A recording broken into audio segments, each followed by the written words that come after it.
Hello, good people.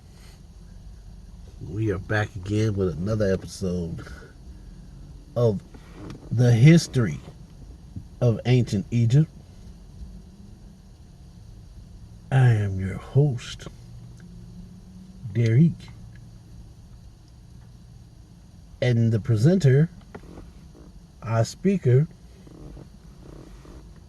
Professor Bob Breyer. And this lecture series can be found wherever you get your audiobooks and paperbacks and hardbacks. I personally choose Amazon, but I'm sure there are other outlets. Great courses produce this. So now that we got all that stuff out the way, where did we leave off? Well, I was doing a little follow-up, and I listened to some more. The information that I heard, I had to put a quick pause on it because I'm like, whoa, I don't believe he just said what he said. So, rather than try to tell you about it, we'll do what we usually do. We'll listen to it, break it down, see what it do. And Alan Rowe, an excavator, while looking through the Serapeum, found foundation deposits. And interesting foundation deposits. And that's how we know for sure that Ptolemy III built this thing.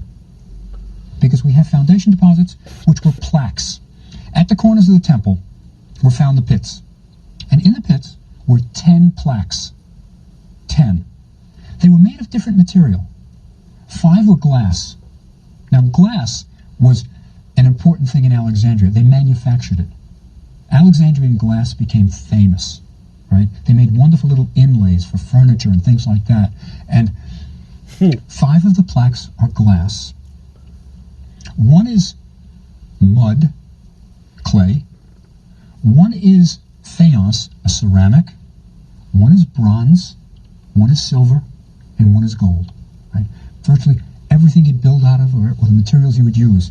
And on the plaques is an inscription saying, and I'll tell you what it says, King of the South and North, heir of the brother gods, chosen of Amun, powerful in life, Ptolemy III, living forever, beloved of Ptah, he made the temple and sacred enclosure walls of Serapis. So we know from these foundation deposits that Ptolemy III builds this temple. And later, a few years later, other foundation deposits were found inside the temple in a small shrine. Because you're building a little shrine, dig foundation deposits. And these were for Ptolemy IV. So it shows that Ptolemy IV completed it inside. And there's a very strange thing about these foundation deposits, the ones of Ptolemy IV. They're in code. They say basically the same thing as Ptolemy III's, but they're what we call cryptographic. The Ptolemies got into that. Code writing. There are even inscriptions on temple walls that were just in code. It's a simple code, and that's how we can read it. We figured it out. For example, it's like if you used A to represent D, and if you used B to represent E, that kind of thing. That's what they did. Nobody knows why. Maybe the priests are really, hyping it. Hey, this is secret stuff. Only we know it. But anyway, Ptolemy III builds the Serapeum, Decree of Canopus, Temple of Edfu. Good guy, but it's going to go downhill now. This is where we start to get dysfunctional families. And let me tell you why I say this. I mean, it's everybody agrees on this, that these people were really horrible. Okay. All right. So, the first 3 Ptolemies, great guys. Really nice guys. Trying to advance the empire. They're getting into commerce, building port cities, lighthouses. they brought a lot to the table. Hell, they built the damn table. But this fourth guy to take the name Ptolemy just was a knucklehead. He just, what can I say about him? You'll find out. I'll let the professor tell you. But what's up with this code writing? A lot of secret societies talking code, especially when they need to convey a message to their followers over long distances, wherever they may be in the world. They talk in code. They use certain language that only, the initiated would know. And I'm wondering, did the Ptolemies did they start code writing? Or were they inspired by some other culture? What are your thoughts on that? Where we get Ptolemy IV, whose other name is Philopator. He's Philopator, lover of his father, right? Loves his father, right? Nice guy, right? He had his mother poisoned. His brother was scalded to death. He died at the age of 41. All the ancient texts say of excess living, right? And his sister wife, Arsinoe, was soon poisoned after his death, right? So you got 3 quick murders in this one family. After him, we got Ptolemy V. Now he takes the throne as a child, right? And we have a document. Why?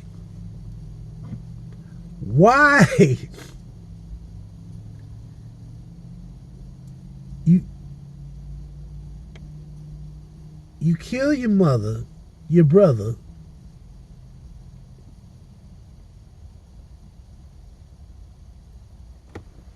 you die early death, which wasn't uncommon back then.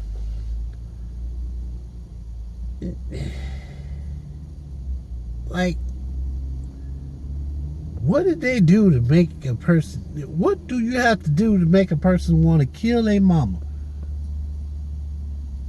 I mean, yeah, some people might say, yeah, for enough money, I'll slap the shit out of my mama.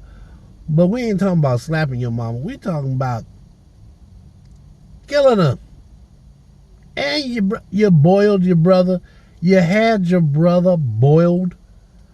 Like, what cauldron is that big to fit a whole person in there? I mean, was he dead already and they just flopped him up in there? Or was he gagged and bound?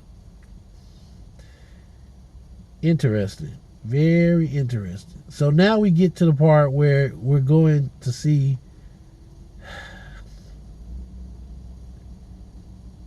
if Egypt will come back. We're under foreign rule now, and not all foreigners have your best interests. They ain't your friends. Let's find out what Ptolemy number 5 is all about. Of his that I think you all know, the Rosetta Stone. The Rosetta Stone, if you remember, the key to deciphering hieroglyphs of excess living, right? And his sister wife, Arsinoe, was soon poisoned after his death, right? So you got 3 quick murders in this one family. After him, we got Ptolemy V. Now he takes the throne as a child, right? And we have a document of his that I think you all know, the Rosetta Stone. The Rosetta Stone. The Rosetta Stone. The famous Rosetta Stone. The professor mentioned the Rosetta Stone like, oh wow, way back in this series. We just not getting around to finding out who created the Rosetta Stone. We know who found the Rosetta Stone. It was the little short guy from France. What was his name? Napoleon? Yeah. Napoleon's people, I believe, found the Rosetta Stone. But they're saying that the Ptolemies. So the Ptolemies gave us the Rosetta Stone, port cities, and the lighthouse so far. So in the world economy, they have, and the use of mainstream use of currency. So the Greeks have actually done a lot for society. Not all Greeks are bad. I have to reevaluate my previous stance on the Greeks. Let's continue. Stone, if you remember, the key to deciphering hieroglyphs was really a thank you note from the priests of Egypt to Ptolemy V. And what this shows is that the Ptolemies at this time, now remember, he takes the throne as a kid. He's not calling his own shots. Somebody's making a decision for him. He's got advisors. They are trying to placate the priests. The Ptolemies knew you got to keep the priests on your side because they've got the wealth. So this decree says that Ptolemy freed them from having to make certain trips, freed them from taxes, and it's basically a thank you, and we'll put it up in front of the temple saying what a great guy Ptolemy V is. But that's, in a sense, while it sounds all very nice that he's helping the priests, it's a sign that he's got to placate the priests. He's getting a little bit, weak. Now we have another Ptolemy, Ptolemy VI. Oh, wow.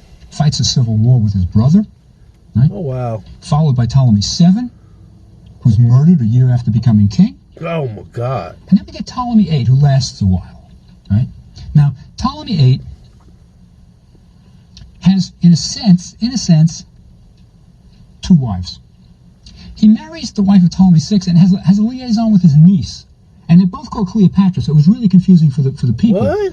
One was called Cleopatra the sister, and the other was called Cleopatra the wife, right? The sister is Cleopatra II, and Cleopatra the wife is Cleopatra III, right? So they really didn't know what to call him, but he's even shown sometimes with both of his Cleopatras. Now, he had a nickname, right? Physicon.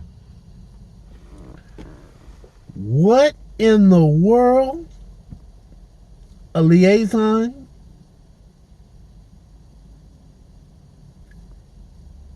His niece was his liaison, his go-between.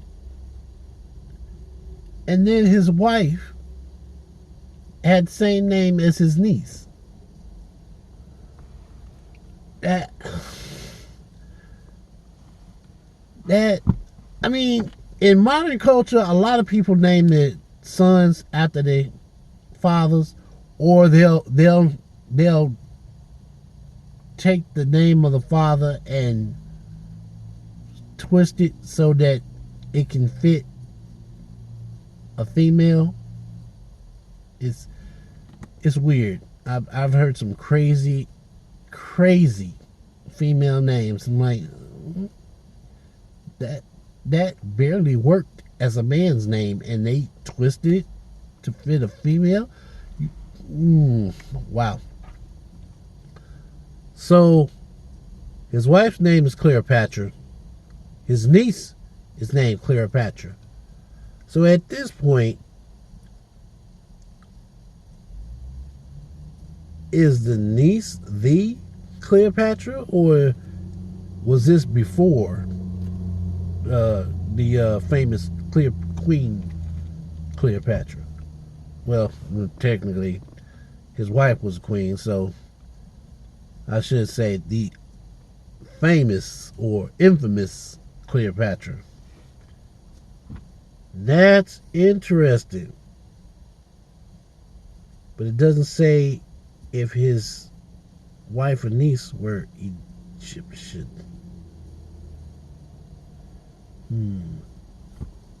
Let's continue. Fatty, right? He was so obese that people called him Fatty, right? They hated him. He was such a rotten guy. They revolted, and he had to flee to Cyprus.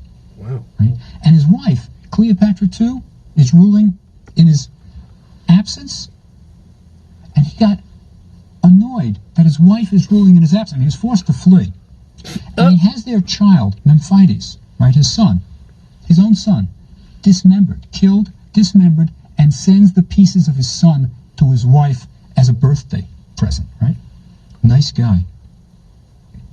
He eventually returned to Egypt, right? But he left 2 children as his heirs, Ptolemy 9 and Ptolemy 10.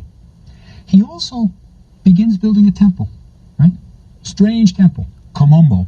Sometimes I think, Physicon was so bad, this guy, this bad Ptolemy, dismembering his own child. It is interesting that the temple he builds is dedicated to the crocodile god, Sobek. Right? It's called Komombo. It's again in the south. It's an unusual temple, by the way. Many tourists don't realize it, but it's a double temple. It's almost like twin temples conjoined. One is dedicated to a version of Horus, but the other is to Sobek, the crocodile god. And, this may be my just reading into it, but I get kind of bad vibes from the temple. I'll tell you why. When you go there, there are deep wells, very deep, and often they're viewed as sacred pools. This is where sacred crocodiles were kept. And we have some records that the crocodiles even were bejeweled. They put jewels on these crocodiles, because they were like gods. As you'll see, the Ptolemies are very much into these animals. But anyway, he begins Komombo Temple. And eventually Ptolemy 9 rules.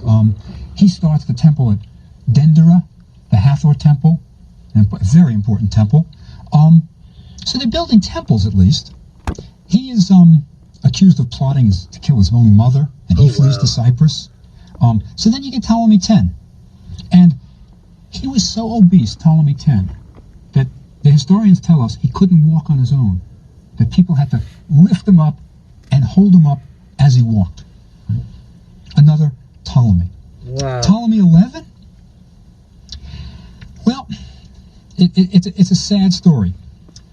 Marries his older aunt, disliked her, right? Disliked her. Murdered her a couple weeks after the wedding, right? What? What? Okay, this is crazy. I don't know what to say. Where are we at now?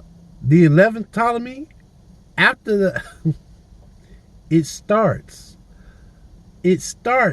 with the 4th Ptolemy, and it gets worse. We got people killing...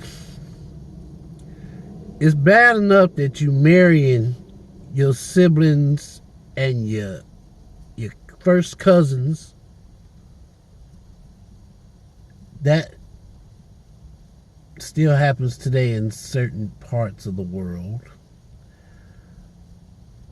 But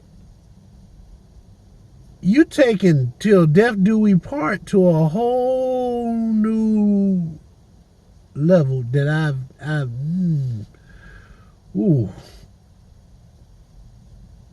He married his older aunt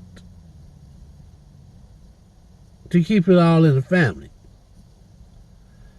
He married his aunt, didn't like her, and then had her killed.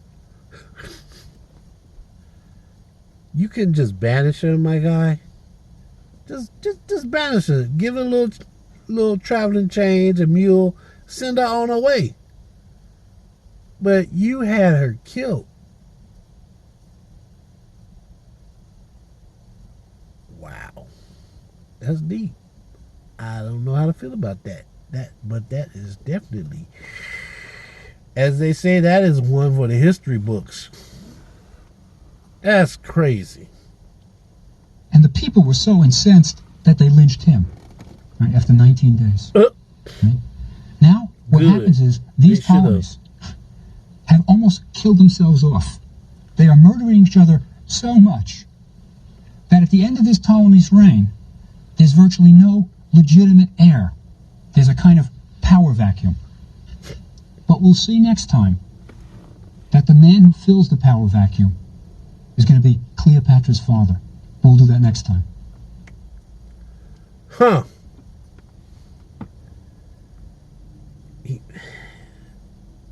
the professor still has not said which Cleopatra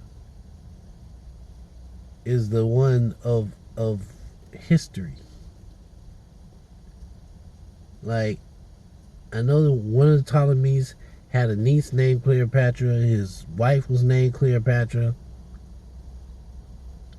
So, evidently, the name Cleopatra was quite popular back in those days. I mean, like I said before, you do have people that will visit other cultures and they hear a name and like, oh, that sounds so beautiful. It just, I think I'll name my first child that. I'll name my next child that. Like, okay. But you're in Africa. You're white for all intents and purposes. And you're in Africa and you're taking on names that just might possibly be non-white. Does anyone know of any Caucasian people that have names that do not suit them as a culture? Names that somebody gave them a name from some other culture, a Japanese name, a black person's name. Has anybody ever witnessed this, experienced knowing someone? This kind of feels like it's out of place. They're out of place. Leave a comment. Well, this is going to be a short video today. But that's okay. We still have a few more for this series. Then I'll probably take a break. And when I come back from that break, well, I'll let you know when I come back. So, think well, be healthy, and I will talk to you later.